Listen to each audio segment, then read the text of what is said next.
Hello guys, back to my YouTube channel. তো সকাল সকাল চলে আসলাম ধান খেতে পানি দিতে। তো এখন ধান খেতে পানি দিতেছি আর ভিডিওতে এখন আপনারা দেখতে পাচ্ছেন। তো ধানের থোর আসতেছে এই যে। তো এটি আলি এই আলি লাগাই নেওয়ার অবস্থারও ভিডিও দিয়েছিলাম, আপনারা আমার চ্যানেলটা ঘুরে আসতে পারেন। রাসেল ভাই 97 আমার চ্যানেলের নাম। তো কি কি সার দিচ্ছি আপনাদের এখন বলি। এই সার ডিএবি দেওয়া হয়েছে 10 কেজি, আর নাক্কো দিয়েছে 10 কেজি, সাদা সার দেওয়া হয়েছে 5 কেজি, জিম সার দেওয়া হয়েছে। তো এখন আল্লাহর রহমতে থোর আসতেছে খাতে। তো সকাল সকাল পানি দিতে চলে আইছি। আমি আবার রাজমিস্ত্রির কাজে যাই, এই কারণে সকাল 5টা বাজে চলে আইছি পানি দিতে। এখন 6টা বাজে গেছে, পানি অর্ধেকের বেশি হয়ে গেছে খেতে। আর 10 মিনিট দিয়ে বাড়ি যাবো। তো আপনাদের আবার কাজের ভিডিও দেওয়ার চেষ্টা করুন। আর যাদের আমার ইউটিউব চ্যানেল ভালো লাগে তারা একটা করে লাইক দিয়ে যাবেন।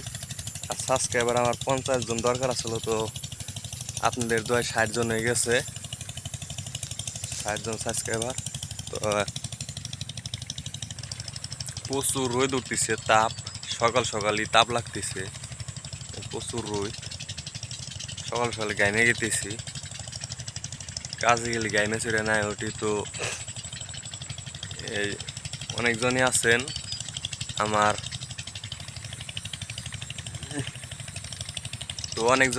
আমার ইউটিউব চ্যানেলটা সার্চ দেয়া পান না এই কারণেই আমার নামের সব অক্ষর ছোট হাতের, শুধু প্রথম অক্ষর 8টা শুধু বড় হাতের দিবেন, তারপর ছোট হাতের সব অক্ষর দিয়ে 97 লিখলি আমার 97 লিখলি আমার চ্যানেল চলে আসবো, রাসেল ভাই ইউটিউব চ্যানেল। আর অনেকজনে আমার কণ্ঠ নিয়ে একটু কমেন্ট করছেন, কণ্ঠ একবার জোর হয় একবার অস্ত হয়। তো কমেন্টে জানাবেন এই ভিডিওর কণ্ঠ কীরকম শোনা যায়।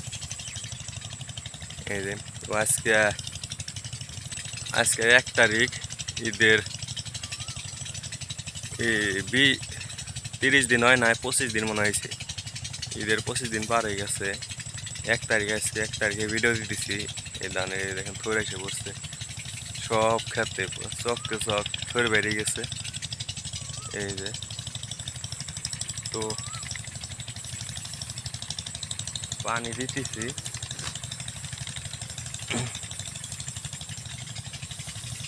আর আপনারা কমেন্টে জানাবেন। তো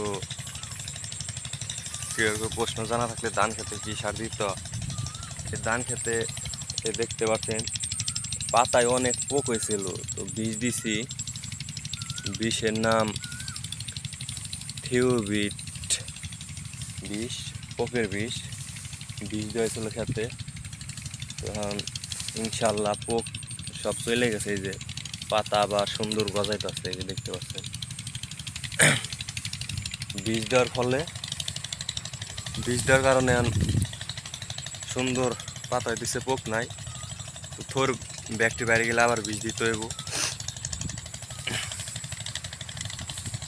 আর ধানের সিজন যারা জানেন তারা আমার ভিডিওটা দেখবেন না, দয়া করে। যারা না জানেন তাদের জন্য আমার ভিডিওটা বানানো, কারণ আমি ইউটিউব চ্যানেল থেকে অনেক কিছু শিখছি। যেমন আমার গাড়ি চালানটা আমি ইউটিউব চ্যানেল থেকে শিখছি।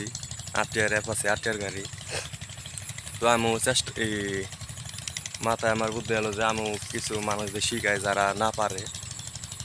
তো এই ধান যখন থোর বেড়ে যাইব তখন আরেকবার পোক মারা বিষ মেরে দৌড় লাগবো, যাতে থোর নষ্ট না করে। যেমন এই যে দেখতে পাচ্ছেন, এই যে এই খাতে বীজ দেওয়া নেই, দেখেন মাছ থোর নষ্ট করে হেলাইতেছে পোকে। এটার কারণ এই যে বিষ না দেওয়ার কারণে অনেক মাছ থোর এই যে কালা হয়ে গেছে। এই যে থোরটা এখন আর একটু আগে থোর বেড়ানোর আগে বীজ দিয়ে দিলে বাদে, তখন ওই পোকটা এই থোরের মধ্যে ধরবো না। মাছ থোরে না ধরার কারণে থোরটা সুন্দর হলে বাইরে থোরের কোনো ডিস্টার্ব হবো না। পানি ক্ষেত আমাকে সমান না, যে কারণে এক সাইডে পানি হয় আরেক সাইডে হয় না, অনেক সময় লাগে খেতে পানি উঠতে। তো আজকের মতো ভিডিও এখন তো, সবাইকে আসসালামু আলাইকুম।